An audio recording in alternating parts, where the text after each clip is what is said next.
اب جو لوگ کہ حضور پر ایمان لائے تھے نوجوانوں میں سے، دیکھیے دو طبقے تھے خاص طور پر جن پر جو تشدد ہو رہا تھا سب سے زیادہ تھا. سب سے زیادہ تشدد کفار کی طرف سے ہو رہا تھا غلاموں پر. ان کے کوئی حقوق تھے ہی نہیں، کوئی ان کے سول رائٹس نہیں تھے، بالکل وہ ملکیت تھے اپنے آقا کی. تو جیسے آپ کی بکری ہے، آپ جب چاہیں ذبح کریں گوشت کھا لیں اس کا، اسی طرح آپ آقا ہیں، وہ غلام ہے، وہ آپ کی ملکیت ہے، جب چاہیں اسے قتل کر دیں، مار دیں، کوئی آپ پر جرم نہیں. تو یہ جو اتھارٹی انہیں حاصل تھی انہوں نے بھرپور استعمال کیا. غلاموں میں سے، کنیزوں میں سے جو ایمان لے آئے ان پر سخت ترین پرسیکیوشن، سخت ترین ٹارچر سے گزرنا پڑا. دوسرا مسئلہ جو تھے باعزت گھرانے جو تھے، اونچے گھرانے، ان کے نوجوانوں کا مسئلہ تھا. وہ ایمان لے آئے تو والدین کی طرف سے تشدد ہے. والدین کو تو حق حاصل ہے کہ اپنی اولاد کے اوپر تشدد کرے، کوئی ہاتھ نہیں روک سکتا. میرا بیٹا ہے بھائی، میں جو کچھ کر رہا ہوں، تم کون ہو بیچ میں بولنے والے.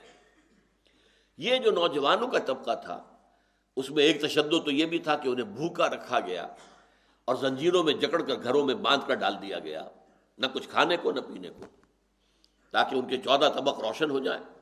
اور یہ سارا جو ان کے دماغ کے اندر فطور آ گیا ہے کہ ہمارے تمام آباء و اجداد کا جو مذہب تھا، دین تھا، وہ باطل تھا، غلط تھا، تو ان کو دن میں تارے نظر آ جائیں اور یہ ٹھیک ہو جائے.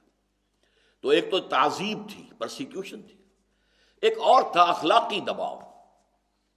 والدین مثلاً کہہ بیٹھتے ہیں کہ اب ہم نہ کھائیں گے نہ پئیں گے، اپنے آپ کو ہلاک کر لیں گے جب تک کہ فلاں ہمارا بیٹا جو ہے واپس اپنے آبائی دین میں نہیں آتا. اب ان نوجوانوں کے دلوں پہ کیا گزر رہی ہے. آپ کو معلوم ہے سعد ابن ابی وقاص رضی اللہ تعالی عنہ، ان کی والد فوت ہو چکے تھے، والدہ تھی، بڑی محنت سے پالا تھا، ناز و نعم میں پالا تھا. اب ماں کی شفقت، ماں کی محبت، اب یہ ایمان لے آئے. اور ماں نے قسم کھا لی کہ جب تک سعد اپنے باپ کے دین میں واپس نہیں آئے گا میں نے کھاؤں گی نہ پیوں گی. بھوک ہڑتال، مرن برت رکھ لیا. اب کیا بیت رہی ہوگی حضرت سعد کے دل پر. تو یہ جو ایک پرابلم تھا پریکٹیکل، ایک حق اللہ کا ہے، اس کے دین کا تقاضا ہے، اس میں کسی کو شریک نہیں کرنا ہے، اور ایک یہ ہے کہ والدین کا حق ہے، عقل کی روح سے بھی ہے، فطرت کی روح سے بھی ہے. یہ دونوں ٹکرا رہے ہیں آپس میں یہ حق. تو اب کیا کیا جائے؟ تو پریکٹیکل جواب یہ دیا گیا فلا تطعهما، اگر وہ تمہیں حکم دے کہ تم شریک ٹھہراؤ میرے ساتھ کسی ایسی ہستی کو جس کے لیے تمہارے پاس کوئی علم نہیں. اس ضمن میں بھی قرآن مجید میں دو اسلوب آئے ہیں.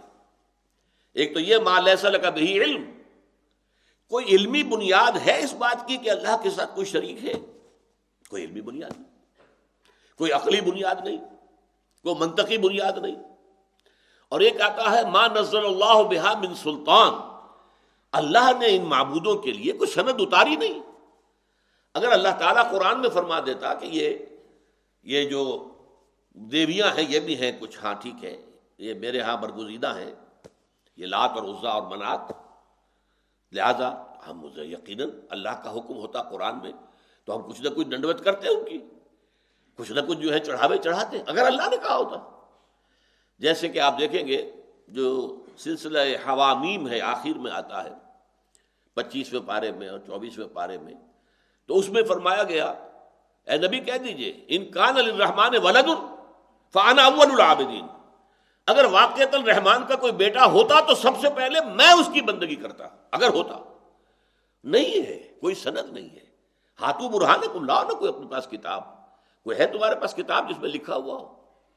تو ایک انداز یہ ہے کہ ما نزل اللہ بہا من سلطان، اس کے لیے اللہ نے کوئی سند نہیں اتاری. ایک یہ ما لیس لک بہ علم، تمہاری عقل میں، فطرت میں، منطق میں کوئی علمی بنیاد نہیں ہے. اگر وہ تم پر دباؤ ڈالیں کہ ضرور انہیں میرے ساتھ شریک کرو، فلا تطعهما، کیٹیگوریکل انسٹرکشن ہے، ان کا حکم مت مانو. لیکن یہاں ذرا خلا ہے جو کہ سورہ لقمان میں جو ہے اس کو پر کیا گیا. پھر کیا کریں؟ آیا بالکل قطع تعلق کر لے ماں باپ کے ساتھ؟ نہیں، فرمایا یہ نہیں. وہاں فرمایا فلا تطعهما وصاحبهما فی الدنیا معروفا، پھر بھی ان کے ساتھ دنیا میں بھلے طریقے کے ساتھ گزارا کرو. آخر والدین تو ہیں. اگر وہ اب غریب ہو گئے ہیں، بڑھاپے کو پہنچ گئے ہیں، اما یبلغن عندک الکبر احدہما او کلاہما فلا تقل لہما اف، چاہے وہ کافر ہے، مشرک ہے، کچھ بھی ہے، ایک بات میں تو ان کی کہنا نہیں ماننا، شرک نہیں کرنا ہے، توحید پر ڈٹے رہنا ہے،